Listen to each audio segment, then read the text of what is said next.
School librarian পদে নিয়োগপত্র পাচ্ছেন জন Debbarma, Sushma mug. তারপর প্রস্তুত থাকার জন্য বলবো অর্ঘদীপ দেবনাথ, সঙ্গীতা দেববর্মা, সীমা সাহা। সুষমা মগ স্কুল লাইব্রেরিয়ান পদে নিয়োগপত্র গ্রহণ করলেন। Arghadeep Debnath school librarian. या फाखर पानी चयावै तंखां के बेलाय न जानाय नरक जतन न कइनाय किछा या फाखर बितंगनानि बाके। Sangeeta Debbarma school librarian. Seema Saha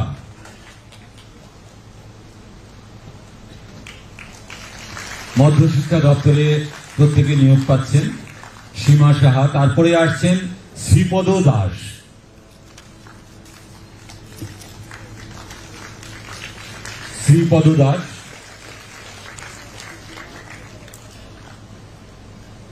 answer Ali,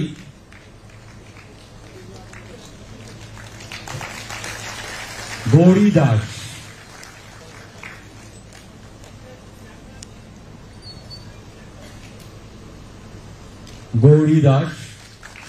এরা সবাই স্কুল লাইব্রেরিয়ান। অনামিকা দাস, আপনি চলে আসুন। অনামিকা দাস।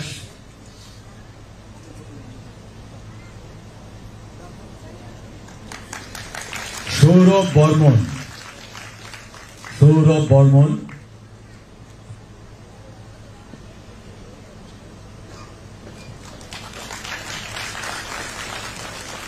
অনুতা ত্রিপুরা,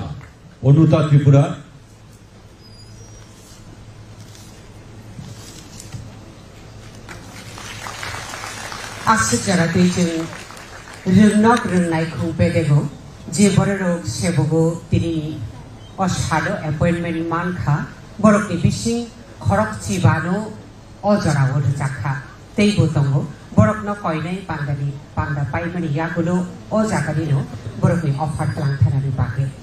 স্বাস্থ্য পরিবার কল্যাণ দপ্তর থেকে এবার নিয়োগপত্র গ্রহণ করবে শ্রী অমিত ভট্টাচার্য। প্রস্তুত থাকার জন্য অনুরোধ করব। মধুমিতা বিশ্বাস, ভারতমণি নোয়াতিয়া, রিমা চক্রবর্তী। মধুমিতা বিশ্বাস, আপনি চলে আসুন। মধুমিতা বিশ্বাস স্বাস্থ্য পরিবার কল্যাণ দপ্তরে নিয়োগপত্র পাচ্ছেন। মধুমিতা বিশ্বাস নিয়োগপত্র প্রদান করছেন আজকের অনুষ্ঠানের মাননীয় প্রধান অতিথি ভরতমণি নোয়াতিয়া। অবনিয়াগুলো রিমা চক্রবর্তী। অবনিয়াগুলো তিয়ার টংনানি বাকি কবকনায় পিন্টু মগ।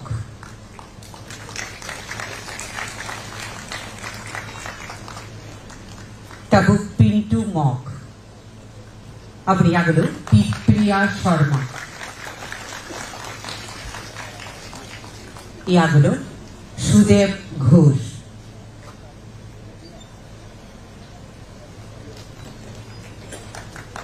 প্রিয়া শর্মা। তিয়ার টংনানি বাকি কবকনায় সায়নী গণ। সুদেব ঘোষ, আপনি চলে আসুন। সুদেব ঘোষ।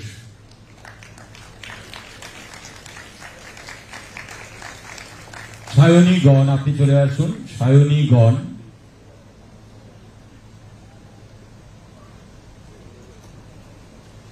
বিনিয়াগুলো তিয়ার টংনানি বাকি কবকনায় সুশান্ত দেব।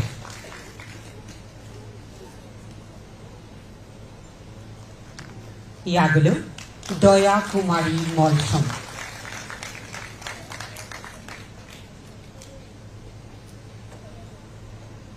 অবনিয়াগুলো শ্যামল দেবনাথ।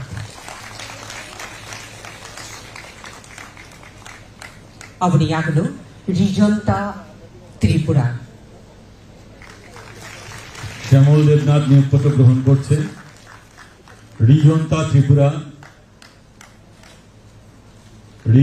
ত্রিপুরার হাতে নিয়োগপত্র তুলে দিচ্ছেন রাজ্যের মাননীয় মুখ্যমন্ত্রী প্রফেসর ডক্টর মানিক শাহ মহোদয়। দীনেশ ত্রিপুরা চলে আসুন। ইয়াগুলো মনীষা গোপ অবনি ইয়াগলো পাই থাকো বিশ্বজিৎ ঘোষ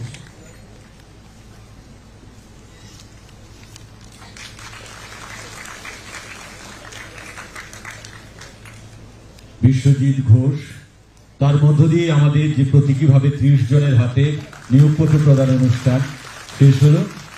অসংখ্য ধন্যবাদ সম্মানিত অতিথিদেরকে। বাকিদেরকে প্রেক্ষাগৃহে এই অনুষ্ঠানের পর নিয়োগপত্র তুলে দেওয়া হবে। বিভিন্ন আধিকারিকরা তাদের হাতে নিয়োগপত্র তুলে দেবেন, আপনারা প্রেক্ষাগৃহে থাকবেন। এবার আমরা বিনম্রভাবে অনুরোধ করব আজকের অনুষ্ঠানের উদ্বোধক তথা প্রধান অতিথি রাজ্যের মাননীয় মুখ্যমন্ত্রী প্রফেসর ডক্টর মানিক সাহার মূল্যবান বক্তব্য রাখার জন্য।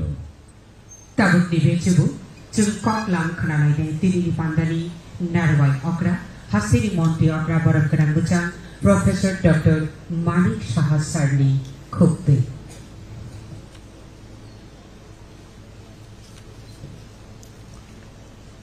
শুভ সন্ধ্যা সবাইকে নমস্কার যতন খুলুঙ্কা আজকের এখানে distribution of offer of appointment of education department and health and family welfare ডিপার্টমেন্টের যে কার্যক্রম সেই কার্যক্রমে আমাদের মাঝে উপস্থিত আছেন স্পেশাল সেক্রেটারি এডুকেশন ডিপার্টমেন্টে শ্রী রাবেল কুমার উনি ওনার স্বাগত ভাষণ আমাদের সামনে রেখেছেন। এখানে উপস্থিত আছেন director secondary and elementary education Shri N C. Sharma মহোদয়, in-charge director family welfare and preventive medicine doctor Anjan Das মহোদয়, ডাইরেক্টর অফ হেলথ সার্ভিস নিচে আছেন এখানে ডক্টর তপন মজুমদার মহোদয়, Shri Rajib Datta additional secretary health government of Tripura, তাছাড়া স্বাস্থ্য ও শিক্ষা দপ্তরের যারা এখানে আধিকারিকরা এখানে উপস্থিত আছেন এবং যারা অভিভাবক এবং আত্মীয় স্বজন আজকে এখানে উপস্থিতের সংখ্যা আমরা দেখতে পাচ্ছি এবং যাদের জন্য আজকের এই অনুষ্ঠান যারা অফার লেটার গ্রহণ করতে এসছেন এবং অন্যান্য যারা অতিথিবর্গ এবং সাংবাদিক বন্ধুরা সবাইকে আন্তরিকভাবে আমি হার্দিক অভিনন্দন ও শুভেচ্ছা জানাচ্ছি। ট্রান্সপারেন্সির মাধ্যমে কিভাবে চাকরি দেওয়া যায় ত্রিপুরা সরকার একটা দৃষ্টান্ত বিগত কয়েক বছর ধরে রেখেছে এখানে। আজকে আমার খুব ভালো লাগছিল এখানে যে ত্রিপুরার যে জাতি জনজাতির একটা মিশ্র বন্ধনে বিভিন্ন ধর্মের যারা আছেন সবাই মিলে আমাদের এই ত্রিপুরা, সেই জায়গায় আজকে যে অফার এখানে আমরা বিলি করলাম, যারা অফার নিতে এলো কয়েকজন মাত্র নিতে এলো, সবাই নয়, তার মধ্যে আমরা দেখলাম সব ধরনের বিলং করে বিভিন্ন জাতি জনজাতি গোষ্ঠীর সবাই কিন্তু এখানে বিভিন্ন ধর্মে বিশ্বাসী তাদের অফার লেটার নিতে। এটাই হচ্ছে আমরা যে ইউনিটি ইন ডাইভার্সিটি, আজকে কিন্তু আমরা সেটা দেখতে পাচ্ছি। এখানে আজকে মোট 222 যারা নির্বাচিত হয়েছে তাদের নিয়োগপত্র প্রদান করা হয়েছে এবং এত ট্রান্সপারেন্সির মাধ্যমে তাদের যে চাকরির যে বন্দোবস্ত এখানে ত্রিপুরা সরকারের মাধ্যমে আমরা করতে পারছি এবং আগামী দিনও করব এবং তাদের যে কঠোর পরিশ্রম, সেই কঠোর পরিশ্রমের জন্যই এই সফলতা এসছে এবং যারা আজকে এখানে 222 ক্যান্ডিডেট যারা অফার নিতে এসছেন তাদেরকে আমি এবং তাদের সকলের পরিবারকে, তাদের পুরো ফ্যামিলিকে আমি আন্তরিক অভিনন্দন ও শুভেচ্ছা জানাচ্ছি।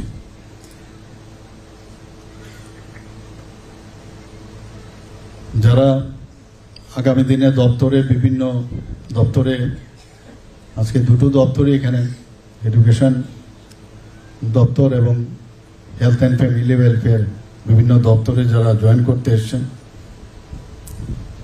তাদেরকে আমি একটা কথাই বলবো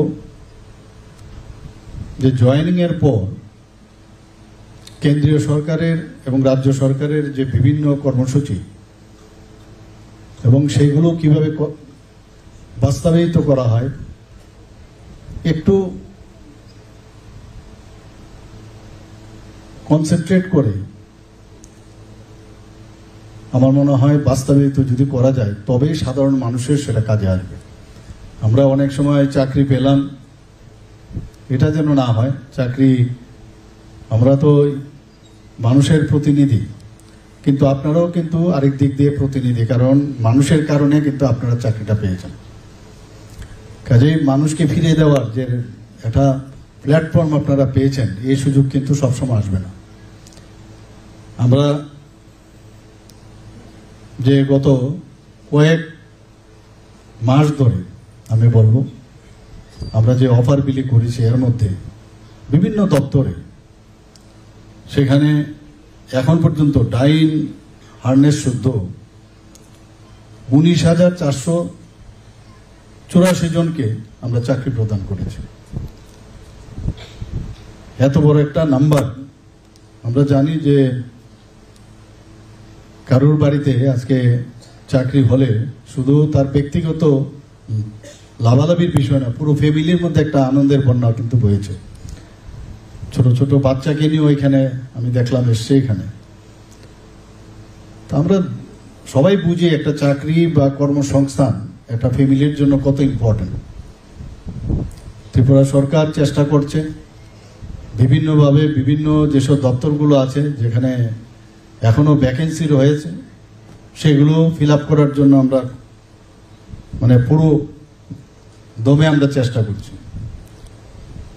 আজকের যারা লাইব্রেরিয়ান প্রায় 107 জনের মতো, তাদেরকে অফার দেওয়া হবে বা দেওয়া হয়েছে কিছু কয়েকজনকে। লোয়ার ডিভিশন ক্লার্ক 15 জনকে এবং গ্রুপ ডির 2 জন, মাল্টিটাস্কিং স্টাফ 98, টোটাল 222। একটা বিরাট সংখ্যা। তো এতগুলো ক্যান্ডিডেট যখন এই ত্রিপুরা সরকারের সাথে যুক্ত হবেন, যারা এতদিন ধরে অফিসে অফিসে গেছেন এবং টেবিলের যারা অফিসাররা আছেন বা যারা কর্মচারীরা আছেন সেখানে, তাদের টেবিলের সামনে আপনারা ছিলেন। আগামী দিন কিন্তু আপনারা টেবিলের মধ্যে বসবেন, অন্যরা আবার আসবে এবং সেখানে যখন বসবেন, যারা এতদিন ধরে আপনারা যেভাবে গেছেন তাদের বিষয়টাও কিন্তু, যেভাবে আপনাদের ওখানে যাওয়ার কতবার গেছেন, আমরা আমাদের ছেলে মেয়েদের আমরা যেটা পাইনি সেটা দেওয়ার ব্যবস্থা করি।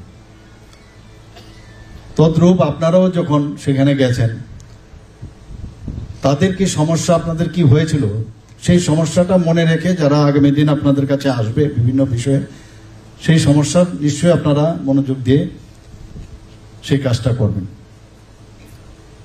আমাদের শুধু সরকারি চাকরি না, সরকারি চাকরি ব্যতীত আমরা এখানে বিভিন্ন নতুন নতুন ক্ষেত্র, বিভিন্ন চাকরির সুযোগ আমরা চেষ্টা করছি। যদি আমরা আউটসোর্সিং এর কথা বলি, চুক্তির ভিত্তিতে যদি আমরা চাকরি দিয়ে থাকি, প্রায় 5,700-র উপরে এখন পর্যন্ত আউটসোর্সিং। কারণ সবসময় ডাইরেক্ট চাকরি দেওয়া সম্ভব হয় না, তো কাজের সুবিধার্থে অনেক সময় আউটসোর্সিং এর ব্যবস্থা করতে হয়, কন্ট্রাকচুয়াল যারা কর্মচারী আছেন তাদের নিতে হয়। তো সেই রকম আমরা একটা বিরাট একটা অংশ সেভাবে তাদের চাকরি দেওয়া হয়েছে। বিভিন্ন সিকিউরিটি গার্ড এবং অন্যান্য পরিষেবার জন্য আজকে সরকারি হোক বেসরকারি পদে প্রায় 2,987 জনের মতো চাকরি দেওয়া হয়েছে। এখানে 2024-25 অর্থবর্ষে ন্যাশনাল ক্যারিয়ার সার্ভিস যে প্রজেক্ট, সেটা বেসরকারি ক্ষেত্রে আমরা সেটা করে থাকি। সেখানেও আমরা দেখেছি প্রায় 305 জনের মতো নিযুক্তি পেয়েছে। আপনারা নিশ্চয়ই শুনেছেন এর আগেও ভারত সরকারের যে ministry of statistics and programme implementation, সেখানে পিরিয়ডিক লেবার ফোর্স সার্ভে একটা হয়। সেখানে দেখা যায় যে 2018-19 সালে আমাদের রাজ্যে বেকারত্বের হার জাতীয় গড়ের থেকে কিন্তু অনেক বেশি ছিল, কিন্তু 2018-19 সালে যেখানে জাতীয় গড় ছিল 5.8%, আমাদের ছিল 10%। কাজে অনেক একটা বিরাট গ্যাপ ছিল। সেই জায়গায় 2023-24 অর্থবর্ষে আমাদের ত্রিপুরা রাজ্যে বেকারত্বের হার ছিল মাত্র 1.7%, এবং জাতীয় গড় কত ছিল? 3.2%। কাজে আমরা কোথার থেকে 10 থেকে এখন 1.7% এসেছি, এবং জাতীয় গড় থেকে অনেক নিচু। অর্থাৎ এই ডাটাগুলো থেকে বোঝা যায় যে আমরা ঠিক পথে যে চলছি, সেটা কিন্তু আজকে এখানে আমি বলতে দ্বিধাবোধ করব না যে মানুষের জন্য আমরা যেভাবে কথা দিয়েছিলাম যে কর্মসংস্থানের সুযোগ, সেই কাজটা আমরা কিন্তু করছি। এখানে শুধু চাকরি পেলাম, গিয়ে বসে গেলাম টেবিলে, সেটা কিন্তু হবে না। মাননীয় প্রধানমন্ত্রী জি বারবার বলছেন যে যে জায়গায় চাকরি করুক, সে ইঞ্জিনিয়ার হতে পারে, ডাক্তারও হতে পারে, সে আইএস অফিসারও হতে পারে, আইপিএস হতে পারে, যতক্ষণ ধরে তাকে প্রপার ট্রেনিং লাগবে, সেই কর্মদক্ষতা তবেই আসবে যদি ট্রেনিং আসে, এবং সেইগুলো কিন্তু আপনাদেরও দেওয়া হবে, এবং মনে প্রাণে যেভাবে ট্রেনিং দেবে। আর এক্সপিরিয়েন্সের তো কোনো সময় মানে সেটাকে মাপা যাবে না, এক্সপিরিয়েন্সের উপরে আর কিচ্ছু হয় না।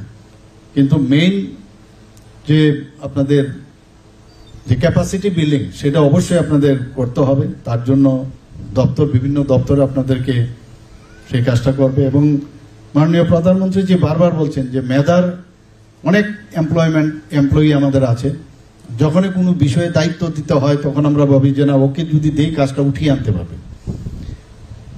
তো প্রথম থেকে যদি আমরা কাজটা ওইভাবে করতে পারি, নিজেকে যদি প্রতিষ্ঠিত করতে পারি সুনামের সাথে, তাহলে আগামী দিন সিলেকশনের ক্ষেত্রে সুবিধা হয়। 5টা আঙ্গুল সমান হবে আমি বলছি না, কিন্তু চেষ্টা যদি আপনারা করেন, আমার যে কাজটাই হোক, এই কাজটা এট বেস্ট আমার তরফ থেকে যেটা বেস্ট আমি সেটা দেব, তবেই আমাদের যে আগামী দিনে যে গুণগত উৎকর্ষতা সেটা সম্ভব হবে। আমাদের মাননীয় প্রধানমন্ত্রীর দায়িত্ব নেওয়ার পর উনি দেখলেন যে এমপ্লয়ি তো প্রচুর আছে, কিন্তু তাদের যে প্রপার যে সুদক্ষ যে শ্রমশক্তি, সেটার যে পার্সেন্টেজ দেখা গেছে সেখানে একটা বিরাট একটা সমস্যা। সেখানে মাত্র ছিল 33.95%। মানে এই ফোর্স নিয়ে দেশ আমরা কি করে করব? প্রধানমন্ত্রীজি 2022-এ ডিক্লেয়ার দিয়েছেন যে বিকশিত ভারত, এবং অমৃতকাল চলছে এখন 2047 সালের মধ্যে। এই ফোর্স নিয়ে হবে না। তো এই কারণে উনি বলছেন তাদেরকে সুদক্ষ করতে হবে থ্রু প্রপার ট্রেনিং। এবং তাতে দেখা গেছে 2013 সাল থেকে এখন যে 33.95% ছিল 2013-তে, সেটা 2024-এ গিয়ে দাঁড়িয়েছে 54%-এর উপরে। মানে সেটাকে আরো বাড়াতে হবে। কোনো জায়গায় কোনো এমপ্লয়িকে যদি কোনো কাজ দেওয়া হয়, নো শব্দ সাইড করতে হবে, সাইডে রাখতে হবে, বলতে হবে yes I can do it. এবং তার জন্য যা যা দরকার পড়লে মাঝে মাঝে আমার এখানে আমাদের সুপার স্পেশালিস্ট ডক্টররা আছেন, আপনারা সবাই জানেন, ডাক্তারবাবুরা আছেন, যখন দেখি রেফার করে, আমি বললাম তাহলে সুপার স্পেশালিস্ট রেখে আমাদের লাভটা কি? রেফার হবে না যদি ওর সুপার স্পেশালিস্ট, ঠিক আছে, এক্সপিরিয়েন্স হয়তো বা আস্তে আস্তে হবে। তো আমি বারবার বলছি, ওর যদি আরো বেশি ট্রেনিং এর দরকার হয়, আমরা সেই ট্রেনিং এর আমরা ব্যবস্থা করবো। স্পেশালিস্টও আছে, একই অবস্থা। তো আস্তে আস্তে করে কিন্তু এই রেফারের যে সেটা কিন্তু অনেকটা হ্রাস পেয়েছে। তো সর্বক্ষেত্রেই আমি একটা উদাহরণ দিলাম, সর্বক্ষেত্রেই আমাদের যারা আজকে এই অফারটা পেয়েছে, জয়েন তো করবেই, তাদেরকে আমি এই কথাটা বলবো যে শ্রমশক্তির যে দক্ষতা সেটা আপনারা নিশ্চয়ই বাড়াবেন, তাতে করে আমাদের যে মাননীয় প্রধানমন্ত্রীর যে স্বপ্ন সেটা বাস্তবায়ন হবে। আজকে আমাদের এখানে প্রচুর মানে কর্মসূচি রয়েছে।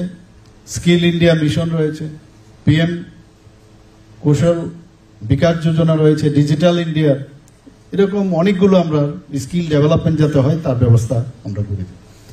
আপনারা শুনে খুশি হবেন যে ত্রিপুরাই একমাত্র রাজ্য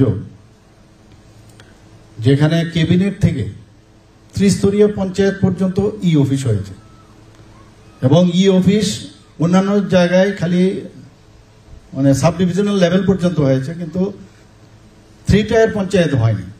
এবং আমাদের যারা অফিসার থেকে শুরু করে সমস্ত কর্মচারী খুব অল্প সময়ের মধ্যে সেটা করতে পেরেছে। তো আপনারা সেই সুযোগ পাবেন। আপনাদের যারা অগ্রণী ভূমিকা আগেই নিয়েছেন তাদের আপনাদের জন্য প্ল্যাটফর্ম তৈরি করেছে। আপনারা সেই কাজটা মানে আপনাদের জন্য আরো ইজি হয়ে গেল। আমরা বারবার বলছি যে খাতাপত্র নিয়ে যে হারে অফিসের মধ্যে আগে দেখতাম যে কালচার, প্রচুর ফাইলের পর ফাইল, সেগুলোকে এখন ডিজিটাইজ করা হচ্ছে। আলমারি থেকে ফাইল এখন মুছে যাচ্ছে, সব জায়গাও বাড়ছে, এবং সেখানে এখন এই ধরনের ফাইল থাকাতে এবং সেই ফাইলগুলো সূক্ষ্ম, মানে এগুলো অনেক প্রপারলি সেগুলোকে রাখা যায়, নষ্ট হয় না সেগুলো। ফাইল তো মাঝে মাঝে খাতাপত্র থাকলে, কাগজের মধ্যে লেখা থাকলে সেগুলো ছিঁড়েও যায়, খুঁজেও পাওয়া যায় না। আমরা এখন পর্যন্ত শুধু মানে উন্নয়নের ক্ষেত্রে যদি আপনারা বলেন, প্রচুর কাজ আমাদের ত্রিপুরা সরকার করেছে। আপনারা নিশ্চয়ই শুনেছেন যে শিক্ষার ক্ষেত্রে আমরা ন্যাশনাল এডুকেশন পলিসি, মাননীয় প্রধানমন্ত্রীজি 29 জুলাই 2020-তে উনি ডিক্লেয়ার করেন ন্যাশনাল এডুকেশন পলিসি। কস্তুরী রঙ্গনের নেতৃত্বে একটা কমিটি করেছেন, কারণ যতক্ষণ ধরে এডুকেশন ভালো না হবে, স্ট্রং না হবে, কোনো কিছুই ভালো হবে না। আপনারা যারা আজকে পরীক্ষা দিয়ে পাশ করেছেন, প্রপার এডুকেশন আছে বলেই আজকে সেটা সম্ভব হয়েছে। তো সেই জায়গায় দাঁড়িয়ে আজকে আমাদের ত্রিপুরাতে কিছুদিন আগে আপনারা শুনেছেন 23 জুন আমাদের ত্রিপুরা পূর্ণ স্বাক্ষর রাজ্য হিসাবে আমরা ঘোষণা করেছি। আগে আমরা পূর্ণ স্বাক্ষর রাজ্য হিসাবে মানে কি খালি একটা সাইন করলে হবে, সেরকম অবস্থা না। ইউনেস্কোর কতগুলো গাইডলাইন্স আছে যে কি কি বিষয়ে তার পড়াশোনা থাকতে হবে, কিভাবে তার কথা বলার, কোনো হঠাৎ করে তাকে একটা বিষয় বলা হলো চ্যালেঞ্জ হিসাবে তার মধ্যে সে মানসিক অবস্থান আছে কিনা, বলতে পারে কিনা, এরকম অনেকগুলো ক্রাইটেরিয়া।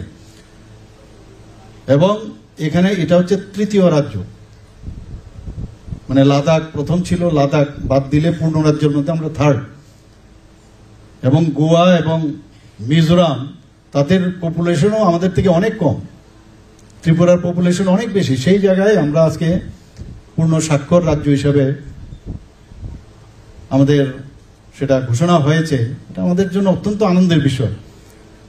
এবং আমি যখন সেটার ইনোগ্রেশন করছিলাম, এমন সব বৃদ্ধ বৃদ্ধারা এবং এমন সব মেয়েরা এসছে যারা কোনোদিন ভাবিনি যে পড়াশোনার ওনাদের মানে করবে বা সেই সুযোগ আসবে। যে উল্লাস যে কার্যক্রম, সেই কার্যক্রমের মাধ্যমে মাননীয় প্রধানমন্ত্রীজির যে চিন্তা ভাবনা নবভারত কার্যক্রম, সেটা সেই কার্যক্রমের মাধ্যমে তাদেরকে সেভাবে উঠিয়ে নিয়ে আসছে। এখন শুধু ওরা তো শিখলো তাই নয়, তাদেরকে কিভাবে এই যে এত বড় একটা ফোর্স, তাদেরকে যদি আমরা বিভিন্ন যে আমাদের দপ্তর আছে, ত্রিপুরা সরকারের যে বিভিন্ন দপ্তর আছে, তাদের সাথে স্কিল ডেভেলপমেন্ট থেকে আরম্ভ করে, এডুকেশন ডিপার্টমেন্ট থেকে আরম্ভ করে, হেলথ ডিপার্টমেন্ট, SHG গ্রুপ, তাদের যুক্ত করা। তো এইভাবে আমাদের কাজ চলছে। এখানে আমাদের NCERT পাঠ্যক্রম চালু হয়েছে, সুপার 30 প্রকল্প ত্রিপুরাতে এডুকেশন ডিপার্টমেন্টে চালু হয়েছে। আমাদের মেয়েরা যাতে আগামী দিন আমরা মহিলাদের বা মেয়েদের আমরা এম্পাওয়ারমেন্টের কথা বলছি। ক্লাস 9-এ যেসব মেয়েরা আছেন তাদেরকে আমরা বিনামূল্যে সাইকেল দেওয়ার ব্যবস্থা করেছি। প্রায় 1,22,000-এর উপরে বাইসাইকেল এখন পর্যন্ত তাদের দেওয়া হয়েছে। শুধু তাই নয়, কিছুদিন আগে আমরা বিনা পয়সায় 140 জন, মুখ্যমন্ত্রীর একটা প্রকল্প, সেই প্রকল্পে আমরা 100 জন যারা টিবিএসসি বোর্ডে প্রথম যারা 100 জন হয়েছে এবং 40 জন যারা সিবিএসসি বোর্ড থেকে পাশ করেছে, বিনামূল্যে তাদের মেয়েদের, বয়েজ অ্যান্ড গার্লস বোথ, তাদেরকে আমরা বিনামূল্যে স্কুটি দেওয়ার ব্যবস্থা করেছি, যাতে করে তারা ইন্সপায়ার্ড হয়। সিএম সার প্রকল্প আমরা গত বাজেটে আমরা সেটা অ্যানাউন্স করেছিলাম, chief minister scholarship for achiever towards higher learning. সেখানেও প্রায় 200 জন যারা মেধাবী যারা ছাত্রছাত্রী আছে তাদেরকে 60,000 করে বৃত্তি দেওয়া হয়েছে। আমরা প্রতিটি মহকুমায় আমরা জানি আমাদের ছেলে মেয়েরা কি করে সব মাস্টারের বাড়িতে দৌড়ায়। আমরা সবাই জানি যে এখানে ত্রিপুরা এবং ওয়েস্ট বেঙ্গল একটা জায়গা যেখানে সারাক্ষণ ধরে খালি মাস্টারের বাড়িতে যায়। অথচ আমরা যদি বাইরে, আমি লখনৌতেও ছিলাম, আমি পাটনাতেও ছিলাম, ওখানে কিন্তু এই টিউশন বেসড কোনো প্রক্রিয়াই ছিল না। কিন্তু আমাদের এখানে এটা আছে, আমরা বারবার চেষ্টা করছি, এডুকেশন ডিপার্টমেন্টকেও বলেছি, এটা একটা মাইন্ড সেট আপ হয়ে গেছে। নিজের থেকে যতক্ষণ না পড়বে ততক্ষণ ধরে পড়া হবেই না, এবং ওখান থেকেই তার নিজেকে জানা, নিজেকে বুঝার চেষ্টা। একবার স্কুল করো, স্কুল থেকে আবার দৌড়াও, গার্জিয়ানরা দৌড়ে গিয়ে আবার যায় বিভিন্ন টিউশনের বাড়িতে, টিউটরের বাড়িতে, এক টিউটর শেষ হলো আরেক জায়গায় যাচ্ছে। তো সেইটাকে মাথায় রেখে আমরা একটা এবার শুরু করলাম যে বিভিন্ন মহকুমায় সায়েন্স এবং ইংলিশকে নিয়ে প্রতিটি কোচিং সেন্টার আমরা করব, এবং প্রতিটা কোচিং সেন্টারের যারা পড়াবেন অলরেডি প্রক্রিয়া শুরু হয়েছে।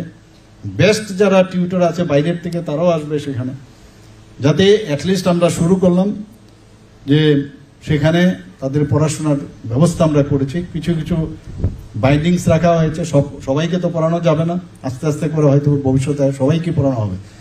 এতে করে যে প্রাইভেট টিউশনের এখানে যাওয়ার সেটা কমে যাবে। আমরা নতুন আরো অনেক কলেজ, জেনারেল ডিগ্রি কলেজ আমরা করছি এখানে, আমবাসা, কাকরাবন, করবুকে।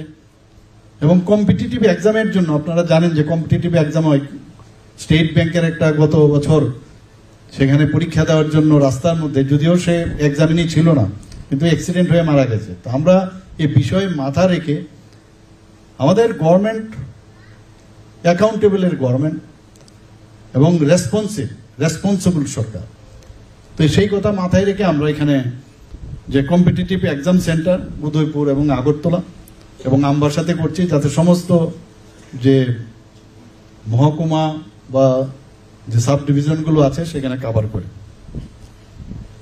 আমরা এখন পর্যন্ত ইনফ্রাস্ট্রাকচার যদি কথা বলি, ইনফ্রাস্ট্রাকচার ডেভেলপমেন্টের জন্য জানুয়ারি থেকে জুন এই কয়েক মাসের মধ্যে আমার বিভিন্ন জায়গায় আমার যেতে হয়, এভরিডে কোথাও না কোথাও প্রোগ্রাম থাকে। এই 6 মাসের মধ্যে, 5 থেকে 6 মাসের মধ্যে যে ভিত্তিপ্রস্তর কালকেও আমি করেছি 2-3 জায়গায়, এবং উদ্বোধন 638 কোটি টাকার আমি বিভিন্ন স্কুল, হাসপাতাল সেগুলো আমি করেছি। আপনারা বাজেটে আপনারা দেখেছেন এইবার 2018-তে থেকে এখন পর্যন্ত যে রাজ্যের যে নিজস্ব কর এবং করের বাইরেও যে বহির্ভূত কর, এখানে কিন্তু অনেক বেশি। মানুষ আগে কর দিতে চাইতো না, ট্যাক্স দিতে মনে করে যে আমি রোজগার করবো, আমি কি ট্যাক্স দেবো। এখন মানুষ বুঝতে পারছে যে আমার ট্যাক্স যদি আমি দিই সেটা আমার রাজ্যের এবং দেশের উন্নতিতে কাজে আসবে। তার জন্য বৃদ্ধি হয়েছে প্রায় 236%। এটা বিরাট বিষয়। আপনারা নিশ্চয়ই বারবার আমি একই কথা বলি, আমরা যে সঠিক দিশায় আমরা চলছি। নর্থ ইস্টার্ন জোনের মধ্যে আমরা জিএসডিপি অর্থাৎ স্টেট যে জিডিপি, সেটা কিন্তু আসামের পরে আমরা সেকেন্ড হাইস্ট, এবং আমরা সারা ভারতবর্ষের মধ্যে one of the smallest state, 3 নম্বর পজিশনে আমরা আছি। শুধু তাই নয়, পার ক্যাপিটা ইনকাম যদি আমরা দেখি, এখানে সিকিমে আপনারা জানেন সেখানকার যে ক্লাইমেটের কারণে বহু মানুষ সেখানে যায়, এবং সেখানে যে পার ক্যাপিটা ইনকাম আমাদের থেকে বেশি। তো নর্থ ইস্টার্ন জোনে হাইয়েস্ট হচ্ছে সিকিম, অ্যান্ড সেকেন্ড হাইয়েস্ট আমরা ত্রিপুরা, সেটা মনে রাখতে হবে। এবং গত বছর আমাদের বাজেট অনলি 25,000 কোটি টাকা আমরা রেখেছিলাম। বাজেটের অর্থ হচ্ছে আগামী দিন আমরা কত চাকরি দেব, কত ডেভেলপমেন্ট করব, রাস্তাঘাট, বিভিন্ন স্বাস্থ্য হোক, খেলাধুলার বিষয়ে হোক, এগ্রিকালচারে হোক। সেখানে 27,000 কোটির থেকে গত বছর আগের বছর ছিল বাজেট, আর এইবারের যে বাজেট আমরা সেখানে 32,000 কোটি টাকায় বেড়ে গেছে, অর্থাৎ এক লাফে জাম্প দিয়েছে। এটা কিন্তু এমনিতে হয়নি, এটা হয়েছে এই কারণে আমাদের যে কাজকর্ম দেখে যে এখানে প্রপারলি পয়সা তার ইউজ হয়। তো সেন্ট্রাল গভর্নমেন্ট মোদিজি বুঝেছেন যে ওনাদেরকে পয়সা দিলে প্রপারলি সেটা ইউটিলাইজ হবে, এবং আগামী দিনে আপনারা এই কাজটা যখন সততার সাথে করবেন তা আমাদের পক্ষেও সুবিধা হবে, যে মিডল ম্যান বা মাঝখান থেকে করাপশনের যে বিষয় চলে আসে সেটা যেন না হয়। কেন্দ্রীয় সরকারের যে বিভিন্ন ফ্ল্যাগশিপ, সেখানে হয়তোবা আপনারাও কাজ করতে পারেন, বা আগে যারা কাজ করছে বা আগামী দিনে যারা কর্মচারীরা আসবেন তাদের জন্য PM Awas Yojana, PM Kisan Samman Nidhi, PM Ujjwala যোজনা, আয়ুষ্মান ভারত, আমাদের মুখ্যমন্ত্রীর জন আরোগ্য যোজনা আছে, প্রধানমন্ত্রীর জন আরোগ্য, এগুলো কিন্তু আপনাদের সেই স্কিম করলাম, কিন্তু সেগুলো ইমপ্লিমেন্টেশনের দায়িত্ব কিন্তু আপনাদের। আমরা অনেকগুলো মুখ্যমন্ত্রীর নামে আমরা করেছি যোজনা প্রকল্প, মুখ্যমন্ত্রী প্রাণী সম্পদ বিকাশ যোজনা, মুখ্যমন্ত্রী যে ফিশারি ডিপার্টমেন্ট সেখানে একটা যোজনা আমরা করেছি, নগর উন্নয়ন প্রকল্প আমরা করেছি। আপনারা ভাবুন, শুধু আগরতলার আগামী দিন এখনো বাইরের থেকে যখন মানুষ আসে বলে আগরতলা বা ত্রিপুরা এত সুন্দর হতে পারে, আমরা ভাবতেও পারি না।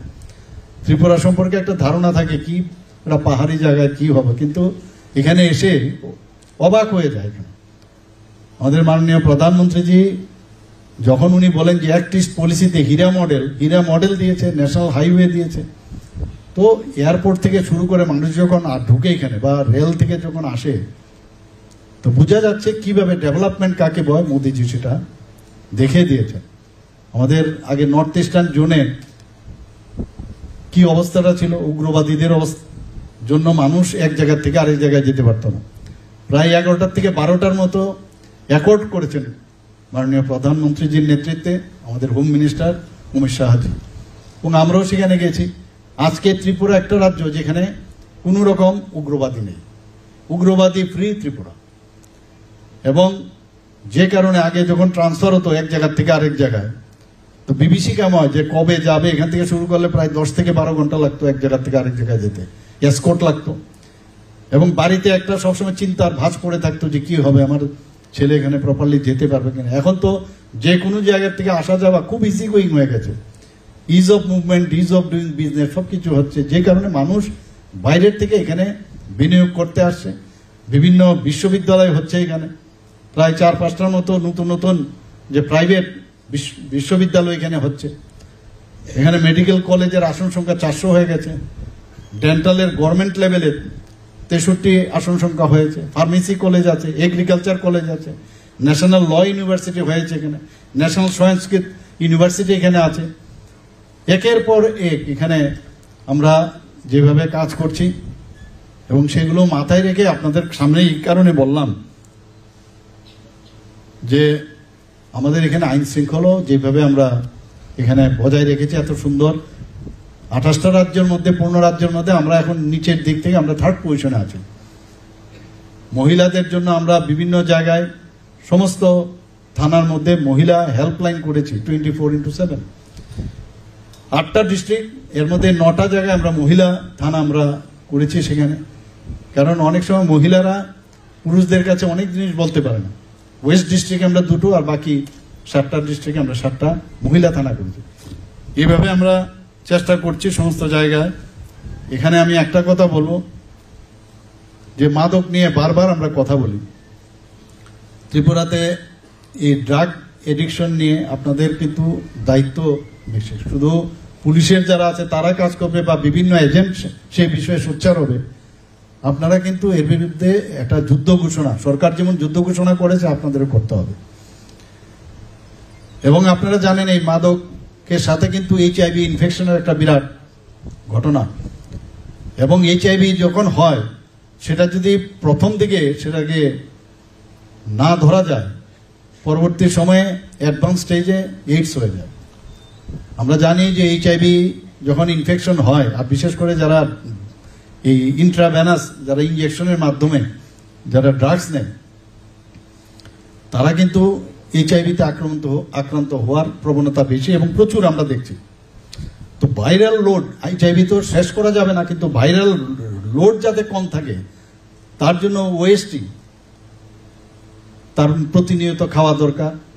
মানে নেশার পরিবর্তে ওএসটি খাওয়া যায়, অনেকটা ওই রকমই ফিলিং থাকবে, কিন্তু ড্রাগসের মতো নেশাটা হবে না।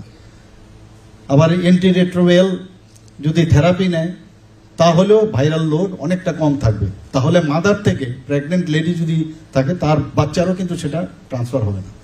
তো এই বিষয়গুলো নিয়ে আপনারা আলোচনা করুন, বিভিন্ন জায়গায় অ্যাওয়ারনেস প্রোগ্রাম করুন, যেটা কত মারাত্মক। ত্রিপুরা কিন্তু এখন সেই দিক দিয়ে, সব দিক দিয়ে ভালোর দিকে আমরা উপরে, আবার এইসবের দিকে আমরা উপরে, এটার সাথে দুইটা তুলনা